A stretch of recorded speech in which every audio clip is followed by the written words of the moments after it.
As I think many of us grasp, we're coming to the end of an era, the American moment. America is the brokiest entity in the history of brokenness. Its national government has to pay back $30 trillion just to get back to having nothing in its pocket.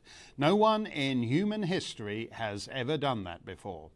The only question is whether the end of the American moment is even bigger than that. If you ask worldly Parisians, they will say that the whole ghastly 2 centuries of Anglo-American dominance since the Battle of Trafalgar is coming to an end, and good riddance. And if you ask the Chinese, they'll say that half a millennium of perverse Euro-American dominance is coming to an end, and the world is being reoriented to the Orient and to its rightful and far superior civilization. In other words, Western civilization is sliding off a cliff, and most citizens of Western nations aren't even aware of that, which is why we'll be talking about misgendering some tweeters' pronouns when Peking pulls off its EMP attack or the Mullahs nuke us. All these factors are in play to one degree or another in Ukraine, in what appears on the surface to be an old-fashioned war of old-fashioned brutality. Set aside the Zoom call cool of Zelensky. I know from my mailbag that he grates on many of you. Just the figure-hugging T-shirt so that his nipples enter the room 6 inches ahead of him like an advanced security team.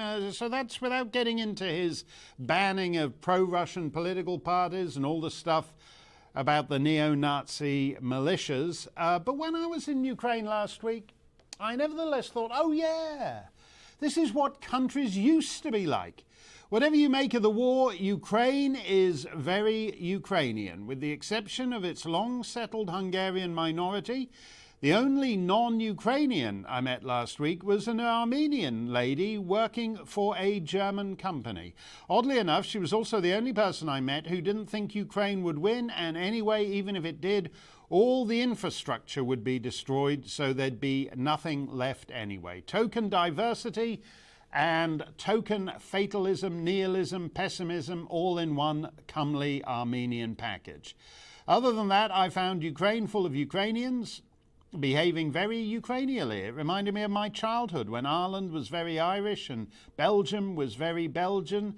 And now when you go to Dublin or Brussels, Stockholm or Boston, Vancouver or Cologne, they're all the same. Your Uber driver, your Starbucks barista, your kebab shaver, all seem to have come from somewhere else. Diversity has led to a deadly, dreary homogeneity, and indeed the principal diversity now is between the rulers and the ruled. For all their ancient roots in the old sod, fellas like Justin Trudeau and Emmanuel Macron and Jens Stoltenberg and Ursula von der Leyen seem more like a race apart, with more in common with each other than with the compatriots they supposedly represent.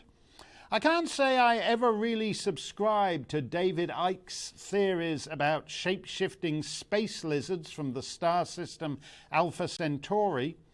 But when you watch these fellows jetting hither and yon, making grand plans for net zero and digital identity, and all but oblivious to the little folk 30,000 feet below them, you can't help feeling that if the world was being run by shape-shifting space lizards, this is pretty much what they'd be doing, isn't it? I mean, it's hard to get shape-shifting space lizards to be interested in all the puny parochial concerns of the little people, such as we've just seen with today's pseudo-budget, the worst inflation in 40 years, the biggest drop in standards of living in 70 years, and the highest taxes in 80 years. That's all too footling for a space lizard ruling class.